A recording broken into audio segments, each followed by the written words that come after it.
এক মিনিটেই ভাই হ্যাকাররা আপনার আইডি হ্যাক করে নিয়ে যাবে। আজকে আমি যে আপডেট সেটিংসটি আপনাদেরকে দেখাবো, আপনাদের আইডি হ্যাক হওয়ার সম্ভাবনা 0%। সেটিংসটি দেখানোর আগে আপনাদেরকে বলে নেই, সেটিংসটি অন করার পূর্বেই আপনার প্রোফাইল পিকচার আপডেট করে নিতে হবে। অর্থাৎ যাদের নিজের প্রোফাইল পিকচার দেওয়া নেই, আপনারা নিজের প্রোফাইল পিকচার দিয়ে নেবেন। তারপর সেটিংসটি স্টেপ বাই স্টেপ ওকে করবেন। এবারে চলে আসি কিভাবে আপনি এই নিরাপত্তা সেটিংসটি ওকে করে নেবেন। যদিও দেখা যাচ্ছে আপনার লগ ইন অ্যালার্ট অন আছে, 2 ফ্যাক্টর অথেন্টিকেশন অন রয়েছে, তারপরেও এই আপডেট সেটিংসটি ফেসবুক দিয়েছে আরও বাড়তি নিরাপত্তার জন্য। এই নিরাপত্তা সেটিংসটি ওকে করার জন্য আপনাদেরকে যে কাজটি করতে হবে, আপনার প্রোফাইলে গিয়ে 3 লাইনে এভাবে ট্যাপ করে দেবেন।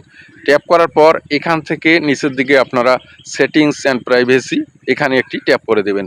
এরপর আপনাদের সামনে এরকম একটি ইন্টারফেস চলে আসবে।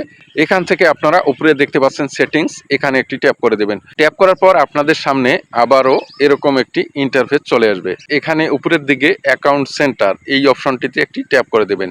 ট্যাপ করার পর আবারও আপনাদের সামনে এরকম একটি ইন্টারফেস চলে আসবে। এখানে আপনারা পাসওয়ার্ড অ্যান্ড সিকিউরিটি এই অপশনটিতে একটি ট্যাপ করে দেবেন। ট্যাপ করার পর আপনাদের সামনে আবারও এরকম একটি ইন্টারফেস চলে আসবে। এখানে দেখতে পাচ্ছেন ভেরিফিকেশন সেলফি। ভেরিফিকেশন সেলফি অপশনটিতে ট্যাপ করলে ফেসবুক আপনার সেলফি ভিডিও রেকর্ড করবে এবং আপনার প্রোফাইল পিকচারের সঙ্গে মেলাবে। যদি আপনার প্রোফাইল পিকচার ঠিকঠাক না থাকে, সেক্ষেত্রে কিন্তু আপনার ভেরিফিকেশন নাও হতে পারে। এর জন্য আপনাদেরকে আমি বলেছি প্রোফাইল পিকচারটা অবশ্যই নিজের দিয়ে রাখবেন। এরপর ভেরিফিকেশন সেলফি এটি ওকে করবেন। তো প্রিয় দর্শক, যখন আপনি ভেরিফিকেশন সেলফিতে ট্যাপ করবেন তখন কিন্তু মূল আইডিটি প্রদর্শিত হবে। আপনি যখন আপনার আইডিতে ট্যাপ করবেন, ভেরিফিকেশন সেলফি ক্যামেরা অর্থাৎ আপনার মোবাইলের ক্যামেরা অন হয়ে যাবে এবং ফেসবুক আপনার সেলফি ভিডিও রেকর্ড করতে থাকবে। অবশ্য 2 থেকে 3 মিনিট সময় লাগতে পারে।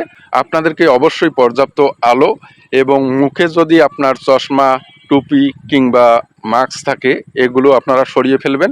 একদম ক্লিনভাবে আপনাকে এই সেলফি ভিডিওটা নিতে হবে। আপনি যদি সেলফি ভেরিফিকেশন এটি ওকে করে রাখেন, হ্যাকাররা যদি আপনার মেইল, পাসওয়ার্ড এবং 2 ফ্যাক্টর অথেন্টিকেশন ভেঙেও ফেলে, সেক্ষেত্রে কিন্তু আপনার সেলফি ভেরিফিকেশন ছাড়া লগ ইন করা সম্ভব নয়। আমি মনে করি ভাই, যারা কন্টেন্ট ক্রিয়েটর, আপনাদের এই সেলফি ভেরিফিকেশন করা খুবই জরুরি। এই সেটিংসটি যদি আপনি করে রাখেন, তাহলে কোনোভাবেই আপনার সেলফি ভেরিফিকেশন ছাড়া লগ ইন করা আপনার আইডিটি সম্ভব নয়। 4 গুণ প্রোটেকশন আপনার আইডিতে চলে আসবে। তো প্রিয় দর্শক, এই ছিল আজকে ভিডিওটি। যদি ভালো লেগে থাকে সেভ করে রাখতে পারেন, পরে কাজে আসতে পারে। ধন্যবাদ।